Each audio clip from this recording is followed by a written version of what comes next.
Hey everyone, welcome back. I'm Jay from IELTS Daily, and we're going to be continuing our series answering a few questions related to the IELTS speaking exam. So let's get started, okay?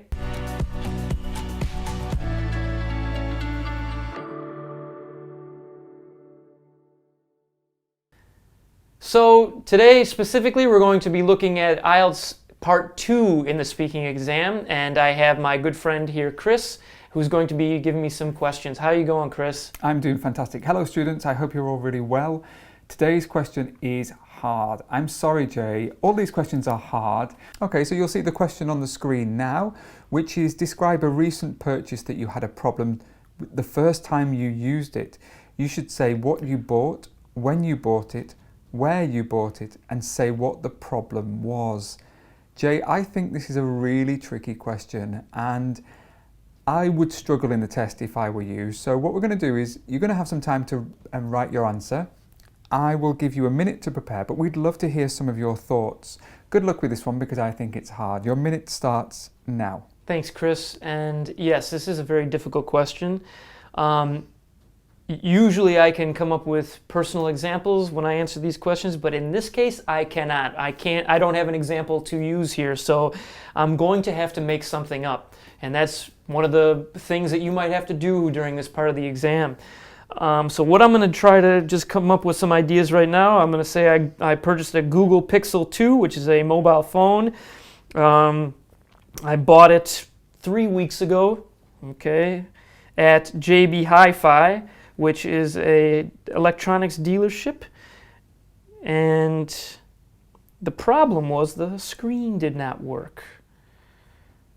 And as we all know, if your screen doesn't work on your mobile phone, no dice. Not a good situation. So we'll see how I go answering this question because this is a bit difficult. That's your minute. Right. So you need to speak fluently for over 1 minute, but fewer than 2 minutes. It's tricky.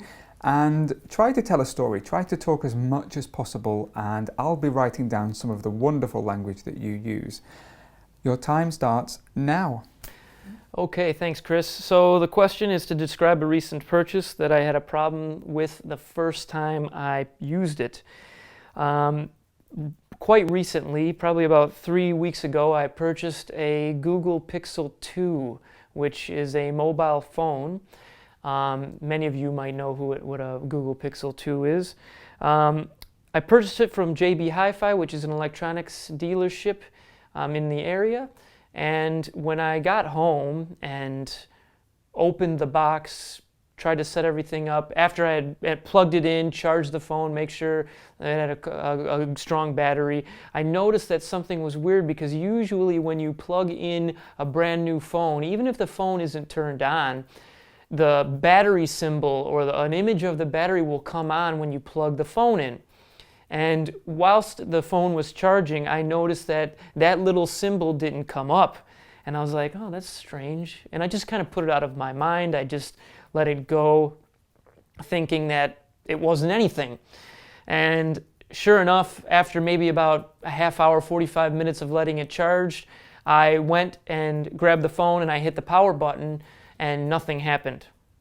So I didn't see anything. No splash screen came up for Google, and eventually after probably 3 or 4 minutes, nothing came up on the screen. It was completely black.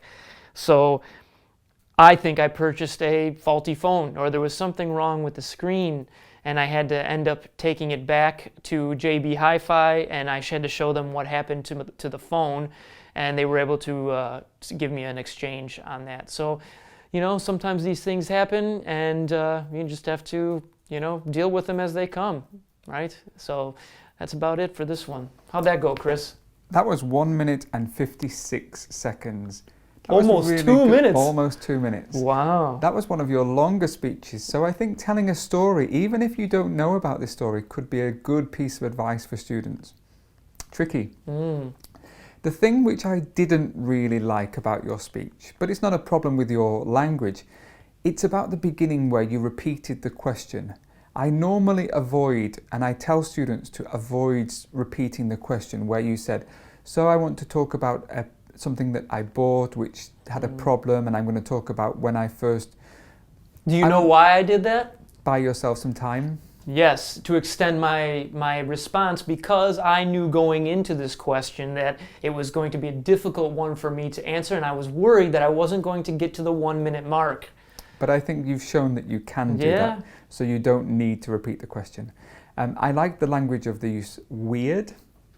What does weird mean? Weird can mean strange or different. When did I use weird? I noticed something was weird. Oh, okay. You plugged the phone in. It's a phrasal verb, to plug in. What does that mean? To attach the power cord to it to give it power. Good. You said whilst the phone was charging. What does whilst mean? It's another word for while or during. Yeah, at the same time, right? I let it go. What does that mean? Let it go. In what context did you had a problem, and I was going to let it go. Oh. I think it means forget about it. Yeah, right? to forget about it. Yeah, to not worry about it. Yeah. Sure enough. What does that mean? As I thought, or we use this as when we're verifying something that we thought was going to happen and it ended up happening. Ah, look at that. Sure enough. Yeah. Good. I love the fact that you were telling a story. That's exactly what I want the students to do in the test. You said, hit the power button. I hit the power button. Did you really hit it? No, so I didn't hit the power button. I pressed it and I turned it on. But it's a colloquial use of the word hit. Yep. Nothing came up. What does that mean? So nothing appeared on the screen. Good. It was a faulty phone. Faulty means what? Something that isn't working properly. Wonderful. I ended up taking it back. Ended up.